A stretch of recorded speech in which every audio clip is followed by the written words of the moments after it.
ठंड का मौसम शुरू हो चुका था। चारों ओर बर्फीली हवा चल रही थी। पेड़ों की पत्तियां झड़ चुकी थीं। इसी जंगल के एक कोने में रहती थी सोनी चिड़िया, जिसके घर में अब एक दाना भी नहीं बचा था। हे भगवान, इस कड़ाके की ठंड में मेरे बच्चों को कैसे बचाऊं? घर में एक भी दाना नहीं है। मैंने किसी का क्या बिगाड़ा था जो मेरी गोद यूं सूनी हो रही है?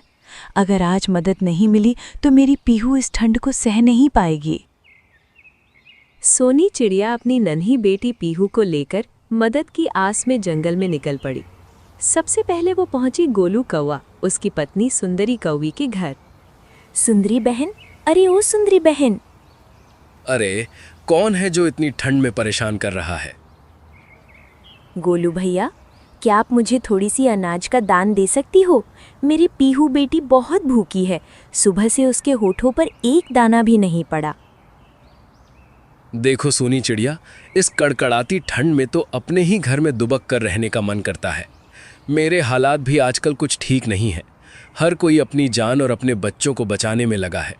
मैं तुम्हारी मदद नहीं कर सकता। दूसरों के दुख में पड़कर मैं अपने बच्चों को दुख में नहीं डाल सकता। बहन, दया तो बहुत आती है, लेकिन दान देना हर किसी के बस की बात नहीं होती। आज अगर दे दिया तो कल शायद हम ही भूखे मरेंगे। माफ़ करना बहन, मैं कुछ नहीं कर सकती। फिर निराश होकर सोनी चिड़िया बिट्टू तोता का घर जाता है।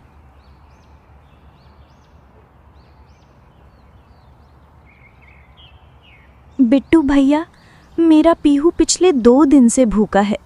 उसके होंठ सूख गए हैं और आंखों में भी आंसू आ गए हैं। इस कड़कड़ाती ठंड में मैं दाना ढूंढने कहाँ जाऊं? सारा दाना तो बर्फ में दब गया होगा। अगर आपके पास थोड़ा सा भी दाना हो तो क्या आप दया करके मुझे दे सकते हो? आपकी मदद से मेरे पीहू की जान बच जाएगी। सोनी बहन, मुझे बहुत दुख हो रहा है तुम्हारी बात सुनकर, लेकिन सच कहूं तो मेरे पास अभी दाना नहीं है।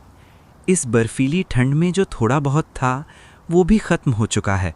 अगर होता तो मैं बिना सोचे तुम्हें दे देता, क्योंकि भूखे बच्चे का दर्द मैं समझ सकता हूँ।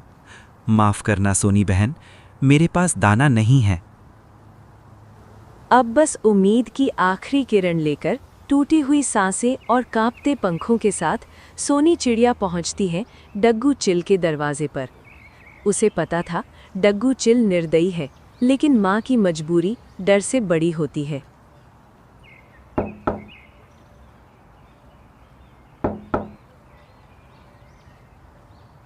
डग्गू भैया, कृपया दरवाज़ा खोले। मैं सोनी चिड़िया बोल रही हूँ। कृपया दरवाज़ा खोले। अरे, क्या हुआ सोनी चिड़िया? इतनी ठंड में मेरा भोजन बनने आई हो क्या? माफ़ करना डग्गू भैया, मेरी पीहू बेटी बहुत भूखी है। क्या आप दया करके थोड़े से अनाज के दाने दे सकते हो? मदद? एक छोटी सी नन्ही चिड़िया की मदद करके मुझे भला क्या मिलेगा? और हाँ, चली जाओ यहाँ से नन्ही चिड़िया, वरना अगली ही पल तुम खुद मेरा भोजन बन जाओगी। दिल पूरी तरह टूट चुका था। निराश और थकी हुई सोनी चिड़िया अपनी नन्ही पीहू चिड़िया को लेकर घर लौट आई।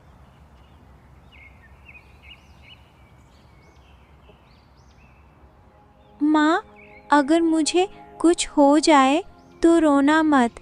आप बहुत अच्छी माँ हो। आपने मेरे लिए सब कुछ करने की कोशिश की।